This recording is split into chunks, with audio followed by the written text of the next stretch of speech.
Selamat datang di channel Pemuja Malam. Jangan lupa like, share, and subscribe ya. Terima kasih.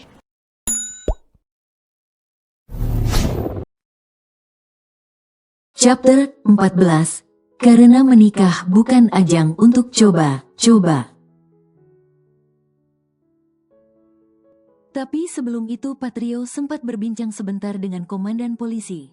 Sebelum ia keluar dari kantor polisi tersebut. Bagaimana bisa Pak, anak saya tidak melakukannya? Tanya Patrio yang semakin shock saat polisi mengatakan Fatia tidak bisa dijamin. Maaf Tuan, tapi putri Anda adalah otak dari semuanya.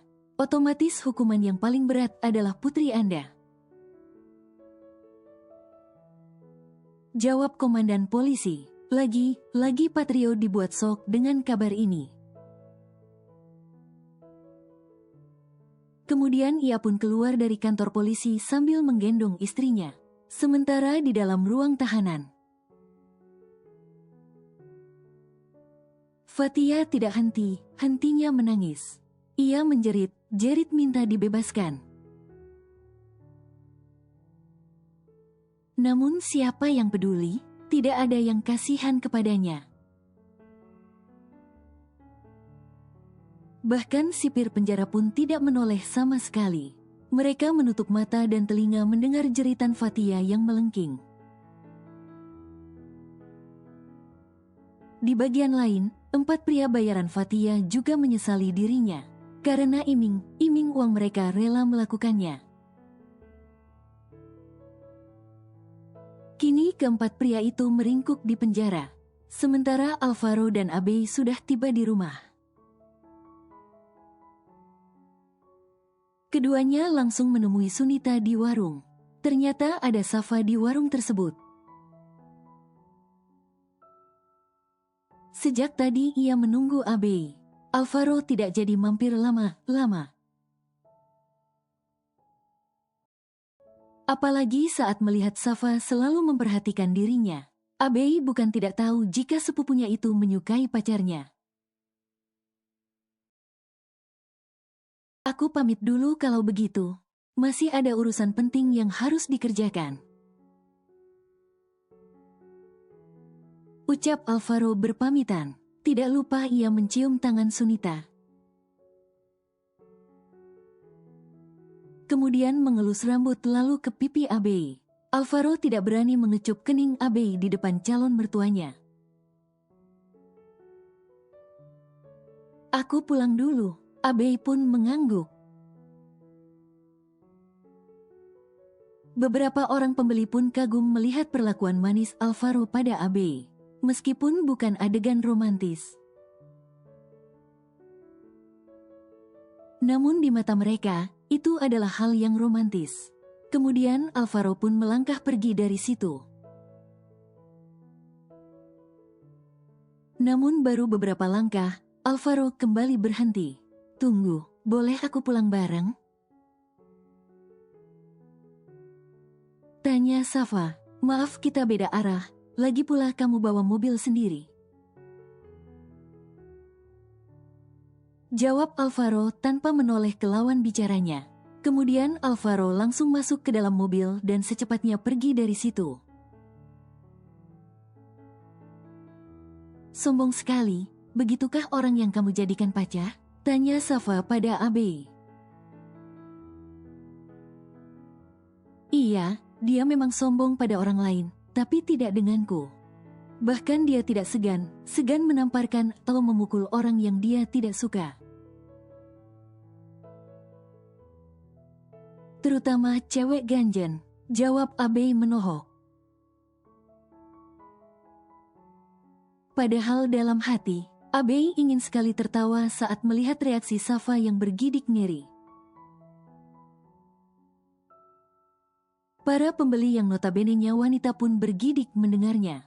Tadinya mereka sempat memuji perlakuan manis Alvaro kepada Sunita dan Abe. Sekarang mereka malah bergidik ngeri. Andai saja kata bisa ditarik ulang. Mungkin mereka akan menarik kembali perkataan mereka tadi. Masa sih, Bei? Kelihatan baik dan tampan gitu? Tanya satu orang yang belum percaya dengan yang dikatakan oleh Abe. Sedangkan yang lainnya percaya. Benar Bude, tapi tidak denganku. Dia akan memperlakukan aku dengan baik. Jawab Abe. Ih ngeri juga ya, apa dia tidak terlahir dari seorang perempuan? Tanya yang lainnya. Abe tersenyum. Katanya, perempuan ganjen seperti itu tidak perlu untuk dihormati dan dihargai.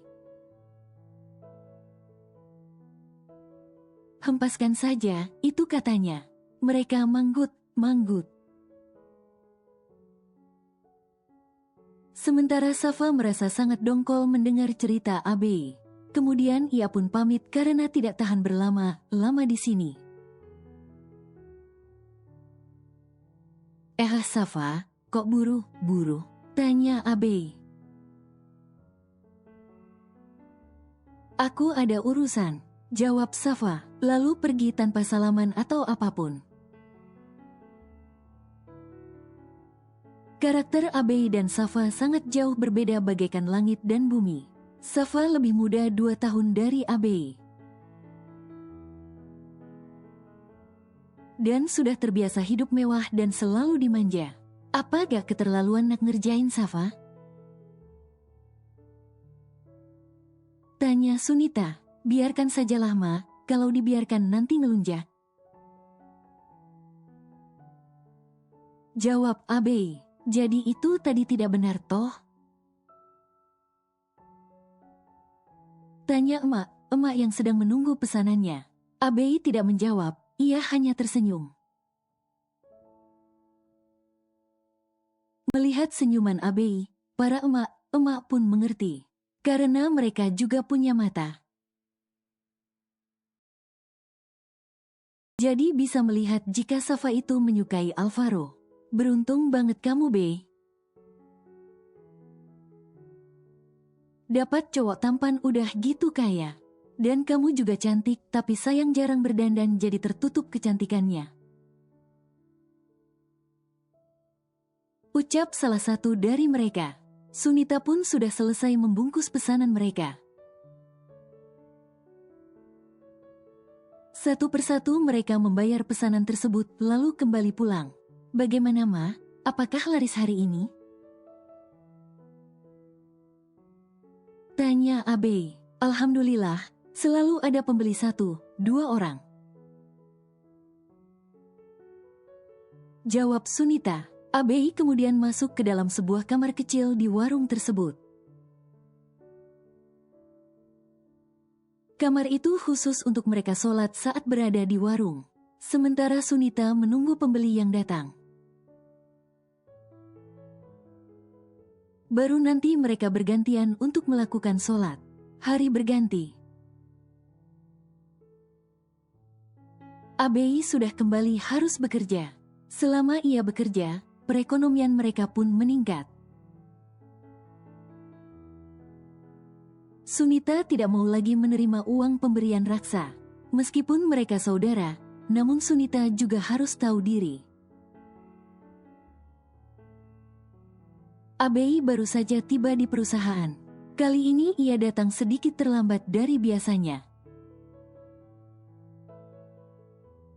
Meskipun para karyawan lain juga baru datang. Tidak biasanya aku telat begini. Gumam Abe. Abe menganggap ini sudah telat. Karena biasanya dia datang sebelum para karyawan datang.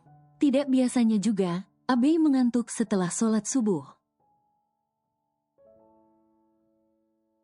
Hingga sang mama yang kerepotan membangunkannya. Beruntung aku tidak lagi mengantri lift. Gumam Abe lagi. Lift di perusahaan ini sekarang sudah ada 3. 2 khusus karyawan dan 1 khusus CEO, asisten CEO dan sekretaris. Abe masuk ke dalam lift. Namun saat pintu lift hendak tertutup, ada tangan menahan lift tersebut. Siapa lagi kalau bukan Alvaro? Alvaro buru masuk sebelum asistennya juga ikut masuk. Dari menendang angin, lagi ia ketinggalan. Pintu lift sudah lebih dulu tertutup. Kamu sengaja? Tanya Abe. Agar bisa berduaan denganmu, jawab Alvaro enteng. Tapi jangan di perusahaan lah, di luar kan bisa? Tidak bisa, aku ingin selalu dekat denganmu. Kalau begitu ambil tali, ikat aku pada badanmu agak menempel terus. Apa seperti ini? Tanya Alvaro lalu memeluk Abe. Bercanda doang, serius amat. Kita nikah yuk, ajak Alvaro. Uhuk. Abe tersedak ludahnya sendiri. Memang nikah main? Nikah itu untuk seumur hidup menurut aku. Dan kita harus benar siap.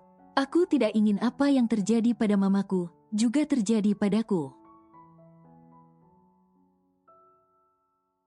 Abe berubah sendu, tanpa sadar air matanya jatuh.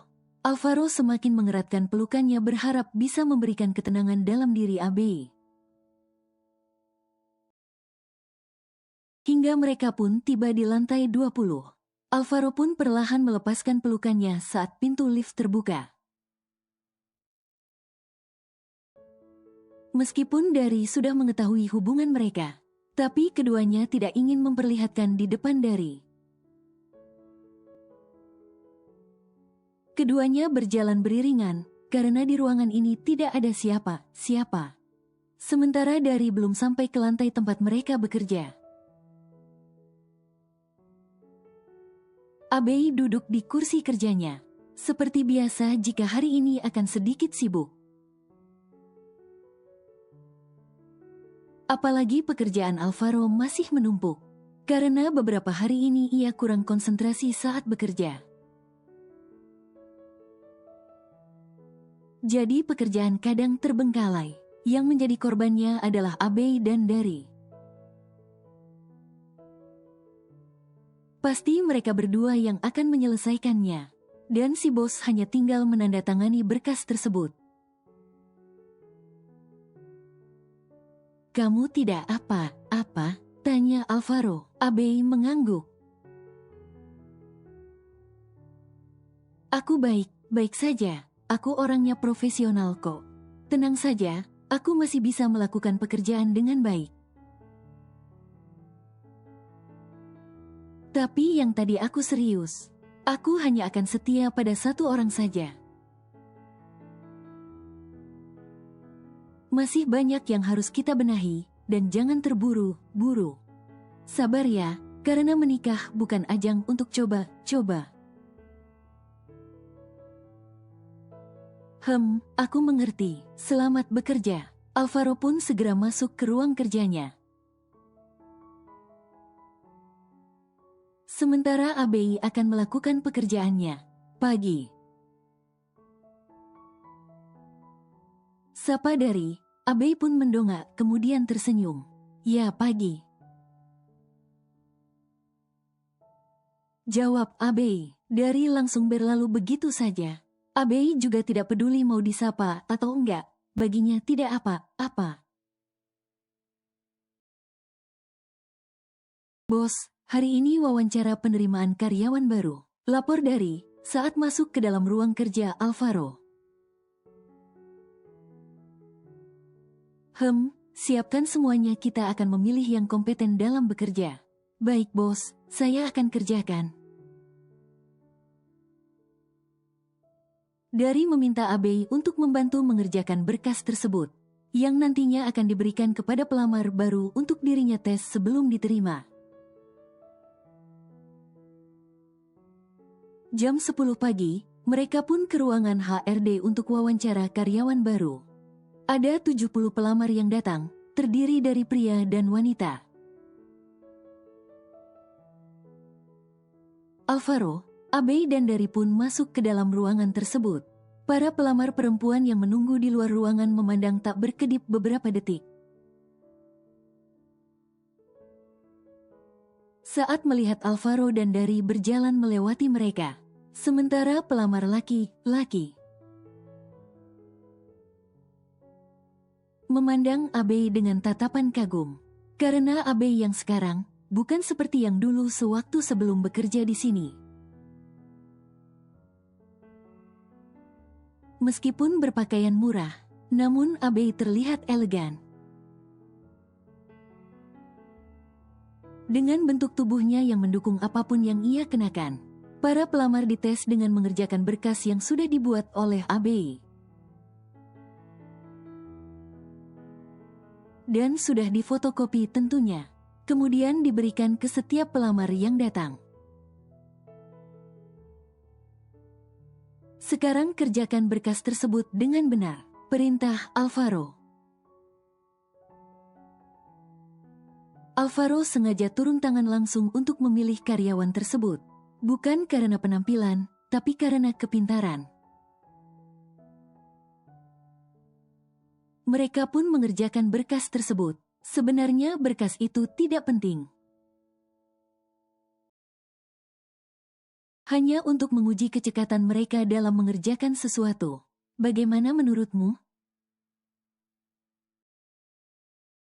Tanya Alvaro pada Abe. Kita lihat nanti, saya yakin ada yang layak di antara mereka. Jawab Abe. Satu persatu mereka pun menyerahkan pekerjaan mereka.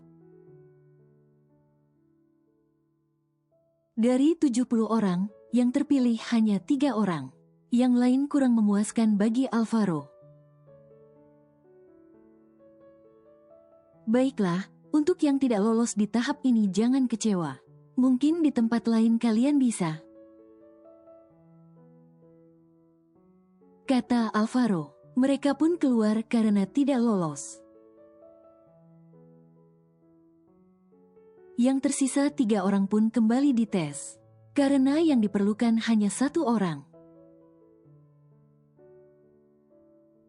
Dari, panggil Alvaro. Dari yang mengerti pun langsung memberikan berkas yang ia buat.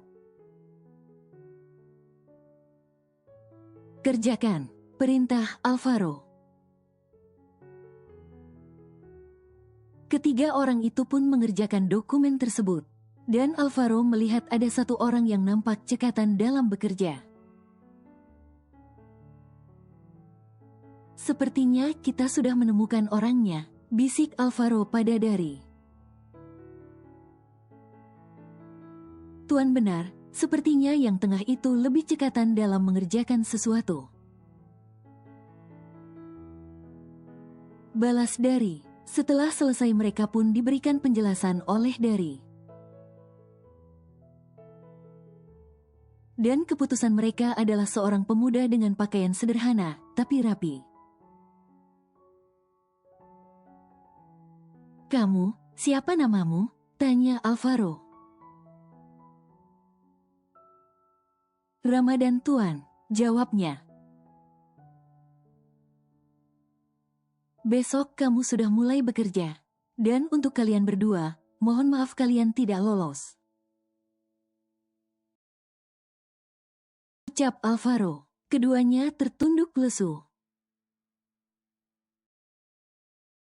Saat mereka hendak berbalik mereka dipanggil lagi. Mereka berdua diterima, tapi di bagian lain. Terima kasih Tuan, ucap keduanya serentak. Akhirnya mereka pun berpelukan, karena mereka diterima bekerja. Meskipun sebagai pegawai rendahan, Alvaro pun menyuruh mereka pulang terlebih dahulu.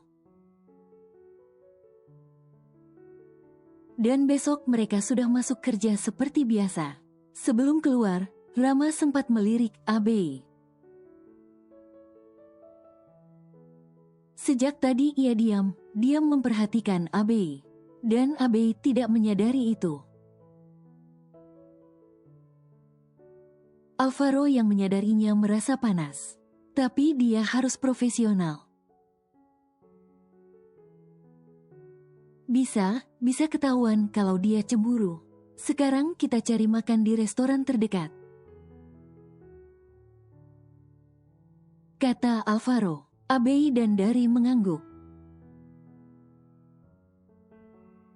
Ketiganya pun masuk ke dalam lift dan turun ke lantai bawah. Tiba di lantai bawah, Abei berjalan di belakang Alvaro dan Dari. Namun saat di parkiran, Dari hendak masuk ke dalam mobil Alvaro. Alvaro segera mencegahnya. Mau apa kamu? Sana pakai mobil sendiri.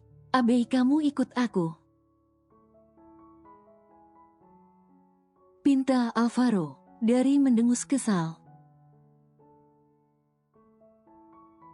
Ingin rasanya ia membanting bosnya itu ke tanah. Dengan perasaan jengkel, Dari pun masuk ke dalam mobilnya sendiri.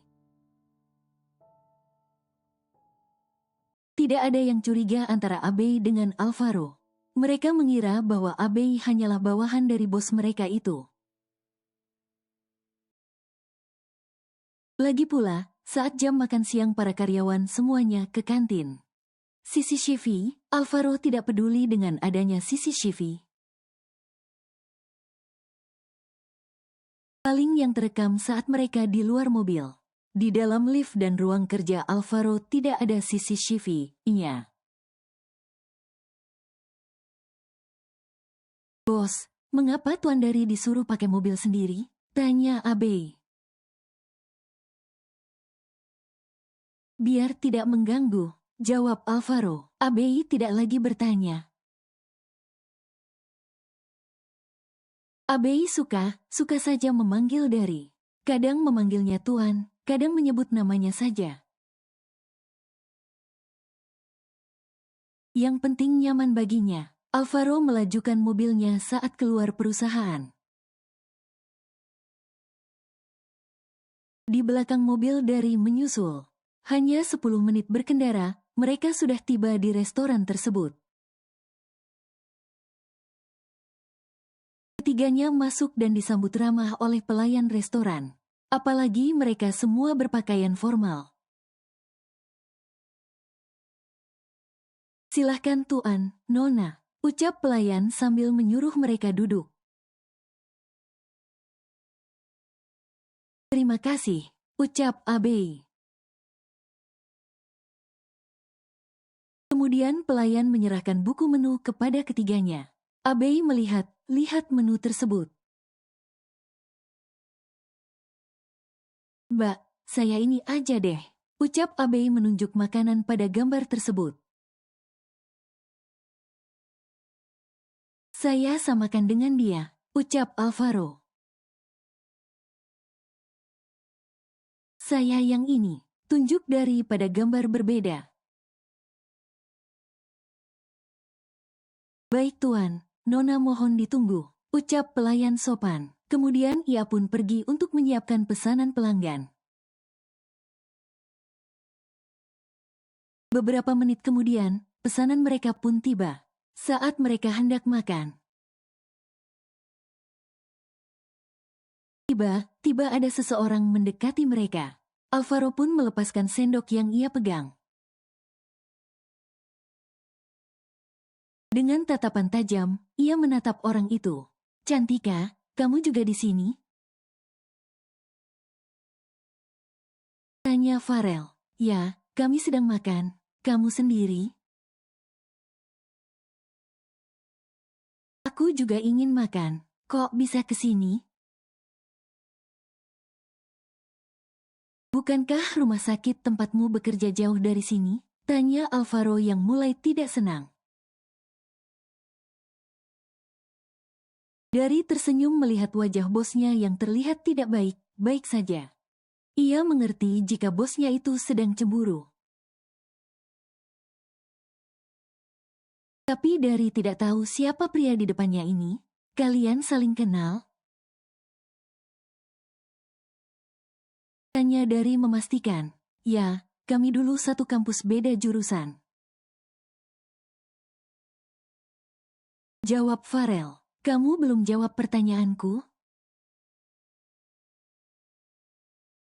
Tanya Alvaro. Oh itu, tadi kebetulan aku lewat di sini.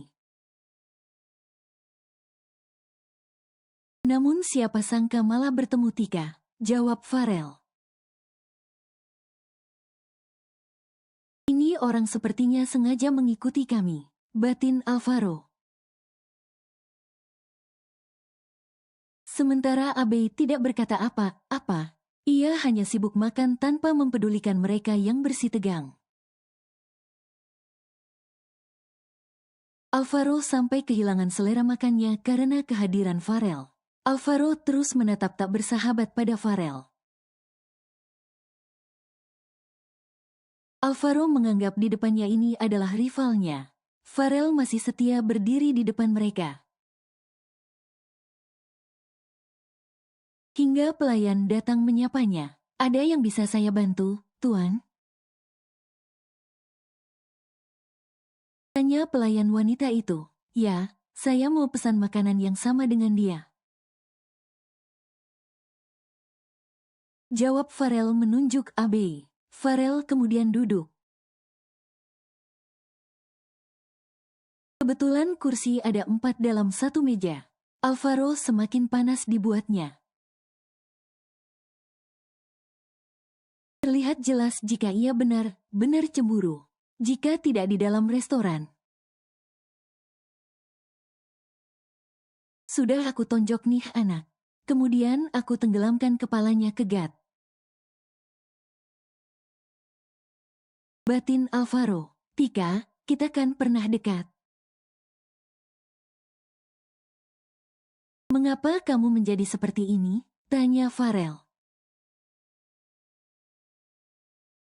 Abe mendongak menghentikan makannya. Betulkan kalimatmu.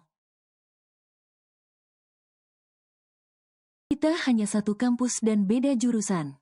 Dan lagi kita tidak pernah dekat. Kamu pikir aku tidak tahu jika kamu dekati aku karena taruhan? Dan gara-gara kamu aku jadi bully, Mustika dan temannya. Aku tidak melawan karena aku takut beasiswaku dicabut. Abe mulai emosi dan melampiaskan segala unek-uneknya yang terpendam selama ini. Sekarang di depan orangnya langsung. Ia melepaskan yang sudah lama ingin ia sampaikan. Alvaro tersenyum mengejek karena ia merasa menang. Sementara Farel tertunduk. Karena apa yang dikatakan oleh Abe ada benarnya. Ayo kita pergi, aku sudah selesai makan. Ajak Abe lalu menggandeng tangan Alvaro. Alvaro memberikan kartu pada Dari. Dan memintanya untuk membayar makanan yang mereka pesan. Kemudian ketiganya pun pergi dari tempat itu. Kantika, tapi aku benar-benar mencintaimu. Aku keluar negeri untuk melupakanmu. Namun aku tidak bisa, teriak Farel, karena Abe dan Alvaro sudah menjauh. Para pengunjung yang ada di situ pun menoleh ke arah teriakan Farel. Dan mereka mengira jika Abe telah berselingkuh. Farel terduduk lemas di kursinya. Ia teringat saat ia dan ketiga temannya sedang bertaruh. Pandangannya kosong mengarah ke depannya. Flashback. Abe sedang berjalan di lorong kampus dan hendak menuju toilet. Namun langkahnya terhenti saat mendengar perbincangan 4 orang di dekat toilet pria. aku punya tantangan nih. Jika kamu berhasil mendapatkan cewek miskin itu, maka mobil sport terbaruku akan menjadi milikmu, kata Dedi. Gak tidak sudi aku dengan cewek modelan kayak gitu. Tampangnya aja jelek gitu, ucap Farel. Mobil bro, mobil, kata temannya lagi. Baik, dalam 1 bulan aku pasti bisa dapatkan Cantika. Dan setelah aku permainkan, aku akan tinggalkan dia, jawab Farel. Dan percakapan mereka didengar oleh Abe, sehingga Abe mengurungkan niatnya untuk ke toilet. Karena untuk ke toilet wanita harus melewati mereka. Awalnya Abe juga suka dengan Farel. Namun tidak berani mendekatinya. Apalagi Mustika sering mengejar Farel dan mengklaim dirinya adalah kekasih Farel. Setelah mendengar percakapan mereka itu, Abe yang tadinya menyukai Farel, berubah semakin menghindari bahkan menjauhi Farel. Semakin Abe menjauh, semakin gencar Farel untuk mendekatinya. Hingga Abe mendapatkan bulian dari Mustika. Seiring berjalannya waktu, ternyata semuanya berbalik. Bahkan Farel sendiri yang jatuh cinta pada Abe. Hingga pada suatu hari, Farel menemui Abe dan membawa setangkai bunga mawar merah untuk mengungkapkan perasaannya. Ika, aku ingin bicara, kata Farel. Bicara saja, ujar Abe. Farel sudah menyembunyikan bunga di belakangnya. Di depan mereka semua, aku ingin mengatakan, aku mencintaimu, Abe Cantika Putri. Kata Farel.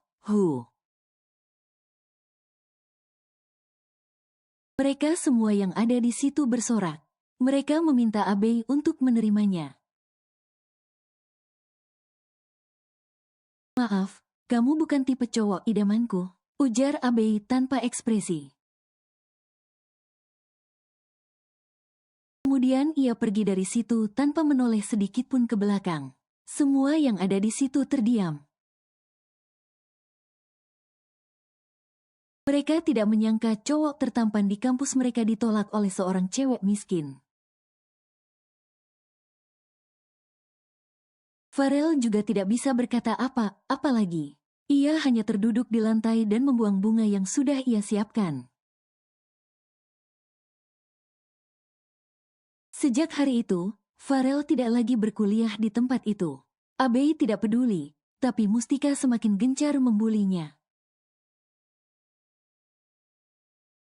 Karena gara-gara Abe, Farel berhenti kuliah.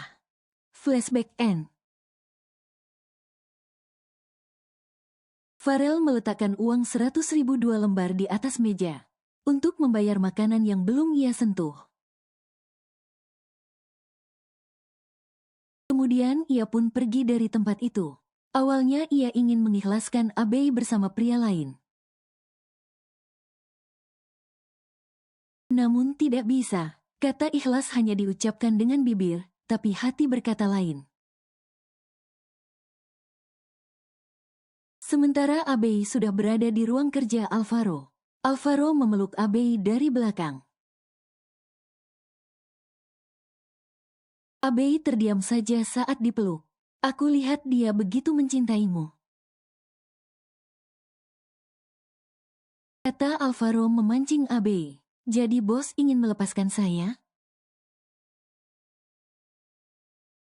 Tanya Abe. Alvaro menggeleng. Tidak. Aku tidak akan melepaskan berlian tersembunyi. Kilaumu telah membuat aku terpesona. Aku hanya seorang gadis miskin. Sepertinya kita tidak cocok. Alvaro mengeratkan pelukannya seakan tidak ingin melepaskan Abe. Seakan Abe ingin berlari pergi menjauh darinya. Kemudian Alvaro meletakkan dagunya di pundak Abe. Cintaku padamu tidak memandang kasta. Lagi pula kedua orang tuaku sangat menyukaimu. Jadi tidak ada alasan untuk kita. Kecocokan, itu adalah masalah hati dan bagaimana kita menjalani hubungan ini. Alvaro yang tadinya dingin dan tidak mudah disentuh oleh wanita manapun, kini di depan Abe berubah menjadi seorang puitis yang selalu berkata manis. Sudah ya, saya mau lanjut kerja. Jika begini terus kapan kerjanya? Biarkan seperti ini dulu sebentar. Aku tidak ingin kehilanganmu. Karena aku sudah memantapkan hati untuk mencintaimu selamanya. Pintu ruangan diketuk. Alvaro melepaskan pelukannya dari Abe dan bersikap seolah tidak terjadi apa-apa. Dari kemudian masuk. Dia hanya ingin memberikan kartu yang tadi Alvaro berikan padanya untuk membayar makanan. Tuan, ini kartu Anda, ucap Dari. Jawab Alvaro. Wajahnya menunjukkan tidak senang, karena momennya selalu terganggu. Dari kemudian permisi, sebelum mencapai pintu, Dari berkata, lain kali pacaran jangan di kantor, bos. Cih, tahu apa kamu, sana cari pacar biar tidak iri.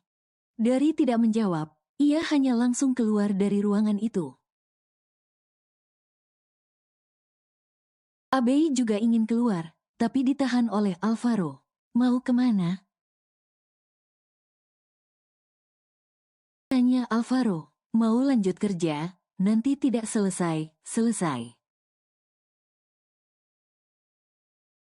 Jawab Abe. Alvaro ingin memeluk Abe lagi. Namun Abe mengepalkan tinjunya ke hadapan Alvaro. Alvaro seketika menciut. Abe kemudian menyentuh rahang kokoh milik Alvaro, lalu mencubit hidungnya pelan.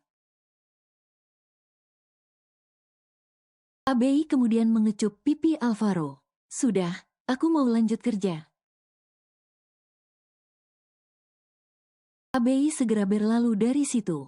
Setelah Abe keluar dari ruangan itu,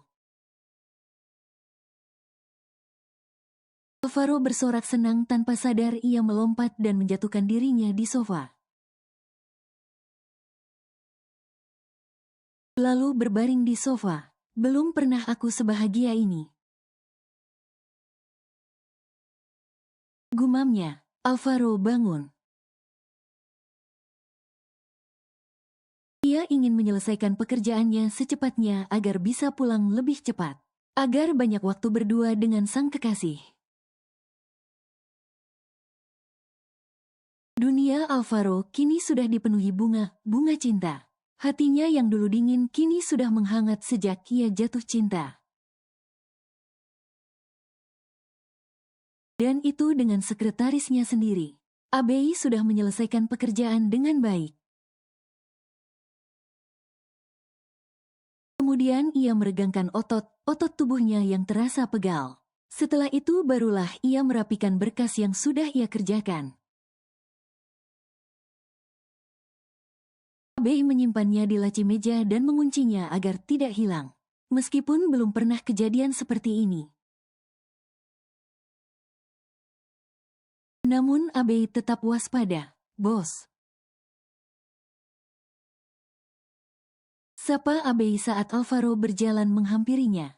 Alvaro tersenyum, dan itu terlihat sangat tampan. Abe tertegun sejenak lalu membalas senyuman tersebut. Sudah mau pulang? Pertanyaannya, ya, bareng yuk. Ajak Alvaro. Abe pun mengangguk. Keduanya berjalan beriringan. Dari berlari kecil keluar dari ruangannya. Sebelum pintu lift tertutup, Dari sudah menerobos masuk. Alvaro mendengus kesal. Gagal sudah niatnya ingin berduaan dengan Abe di dalam lift. Akhir ini saya selalu ditinggal.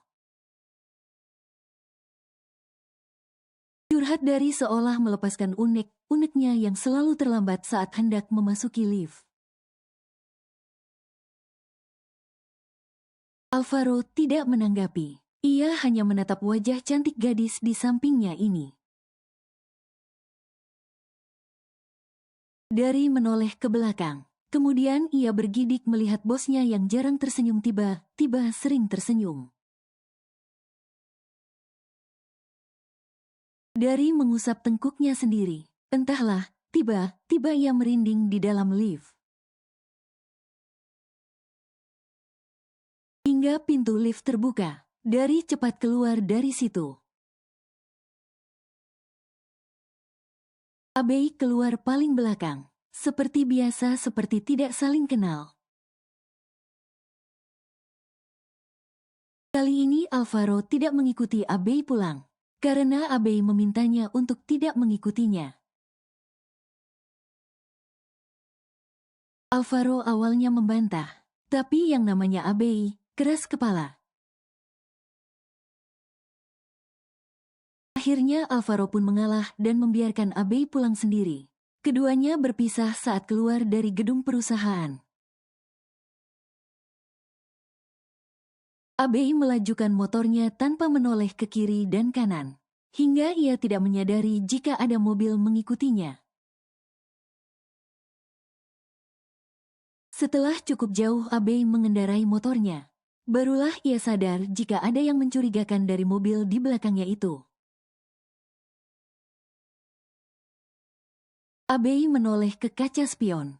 Dan benar saja ia diikuti. Siapa lagi sih ini? Kayak kurang kerjaan saja. Gerutu Abe.